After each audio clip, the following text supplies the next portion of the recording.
అందరికీ శుభోదయం. నా పేరు ఏ నితీష్. నేను కేవి పాఠశాలలో చదువుతున్న విద్యార్థిని. ఛందస్సు అంటే ఏంటో తెలుసుకుందాం.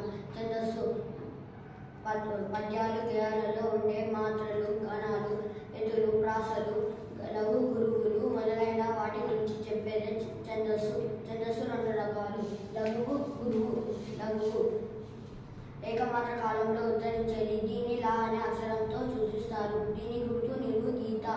దీర్ఘ అక్షరాలు కానివి ఆ, ఈ, ఏ, ఓ, క. దీర్ఘం లేని దీర్ఘాక్షరాలు క, ఛ, మ, ర, ల.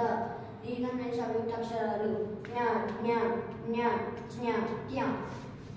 గురువు రెండు మాత్ర కాలంలో ఉచ్చరించేది. దీని గ అనే అక్షరంతో సూచిస్తారు. దీని గుర్తు యు.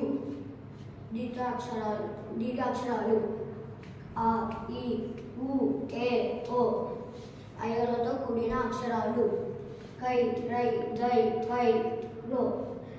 సంయుక్త సున్నాతో కూడిన అక్షరాలు కం, అం, శం, ఇం, కం, మం. విసర్గతో కూడిన అక్షరాలు కహ, మహ, యహ, వహ, సహ. ఒళ్ళు హల్లుతో కూడిన అక్షరాలు కన్, నిన్, డు, వి. దీర్ఘాక్షరాలకు ముందున్న అక్షరాలు అక్క, కర్ర, చిన్న, బొమ్మ. సంయుక్త అక్షరాలకు ముందున్న అక్షరాలు పద్మ, విత్త, చోట్ల, దివ్య. ధన్యవాదాలు.